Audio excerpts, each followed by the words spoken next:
কুষ্টিয়া পৌরসভার ৬ নম্বর ওয়ার্ডভুক্ত হাউজিং এলাকার দক্ষিণপাড়া বস্তিবাসী তাদের দীর্ঘদিনের আবাসস্থল উচ্ছেদের প্রতিবাদে বিক্ষোভ মিছিল, মানববন্ধন ও জেলা প্রশাসক বরাবর স্মারকলিপি প্রদান করেছে।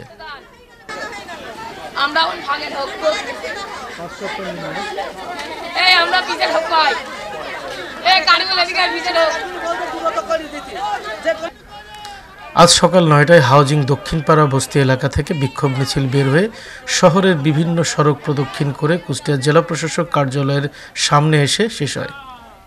মানববন্ধন শেষে জেলা প্রশাসক বরাবর উচ্ছেদ বন্ধের দাবিতে গণস্বাক্ষর সম্মিলিত স্মারকলিপি প্রদান করে বস্তিবাসী।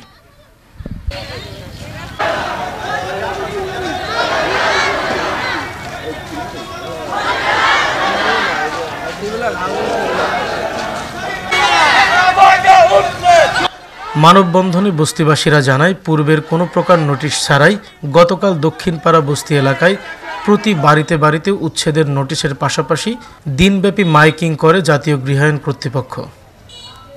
প্রায় ২-৩ যুগের আবাসস্থল হারানোর শঙ্কায় দিশেহারা হয়ে পড়েছে তারা।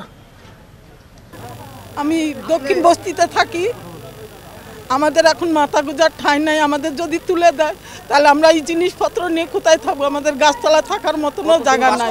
আর এতদিন ২০ বছর ধরে ওখানে থাকি, আমাদের আমরা এখন কোথায় যাব? আমাদের যে তুলে দেবে তার আমরা কোথায় যাব? আমাদের থাকার মতন জায়গা নাই। আমরা কি করব? জিনিসপত্র নিয়ে আমরা কোথায় যাব? এখন আমাদের জায়গা ঠাই দেওয়া করা লাগবে। আমরা এইটুকুনি সবার কাছে দাবি। দালাল ছিল আতাশো, এরা হলো হাউজিং কিছু কর্মকর্তার সাথে করে গোপন এরা প্লট বিক্রি করে, মাথায় 5টা ওই মাথায় 2টো এরকম বিক্রি করতে আছে। আমরা দীর্ঘকাল 36 বছর আছে, আমাদের অধিকার আছে, আমরা নাগরিক। বুঝাচ্ছে সরকারি জায়গায় কেউ যদি 1 যুগের বেশি থাকে, নাগরিক সূত্রে সে জায়গার মালিক সে। তাহলে আমি ওই জায়গার বাদে দীর্ঘ 36 বছর আছি, বোঝার তো দিন আমাকে দিক আমি নেবো। আমি কোথায় যাবো? হঠাৎ করে বলছে নোটিশ দিলাম, অবৈধ নোটিশ আমরা মানি না, আমাদের ব্যবস্থা করে তারপর আমাদের ই করা হয়। এ সময় তারা পুনর্বাসন ছাড়া উচ্ছেদের বিরুদ্ধে নিজেদের কঠোর অবস্থানের কথা জানান। জি জি জি আমাদের পুনর্বাসন দিক আমরা চলে যাবো, পুনর্বাসন দিক আমাদের চলে যাবো। তাহলে আমাদের সময় দিতে হবে, বহুত সময় দিতে হবে, আমাদের সময় দেওয়া লাগবে, সময় দেওয়া লাগবে। আজকে আমরা 40-45 বছর এখানে সব বাস করছি, আমরা এখানে যাব কোথায়?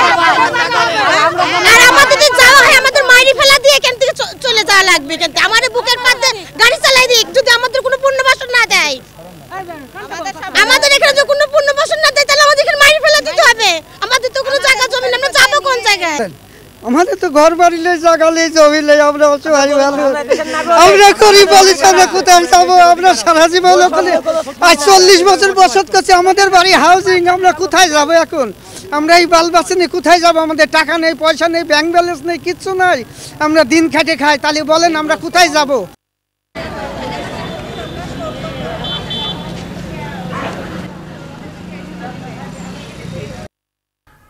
পরে মানববন্ধন স্থলে কুষ্টিয়া জেলা বিএনপির আহ্বায়ক কুতুবুদ্দিন আহমেদ আন্দোলনরত বস্তিবাসীদের সমস্যার বিষয়ে জেলা প্রশাসকের সাথে কথা বলে কিভাবে বস্তিবাসীকে পুনর্বাসনের মাধ্যমে সরকারি সম্পদ রক্ষা করা যায় এ বিষয়ে তিনি আন্দোলনকারীদের আশ্বাস দেন।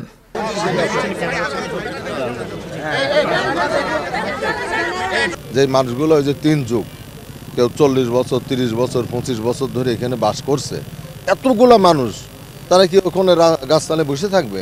তাহলে এটা তো আগে ভাবতে হবে। হ্যাঁ, সরকারি জায়গা কেন উদ্ধার হবে না? কারোর পাবলিকের ল্যান্ড থাকলে কেন উদ্ধার হবে না? আর একজন তো দখল করে থাকতে পারে না। কিন্তু বিকল্প চিন্তা, কারণ আমাদের আর্থসামাজিক পরিস্থিতি, এটাকে বিবেচনা নিয়েই তো আমাদের পদক্ষেপটা নেওয়া উচিত।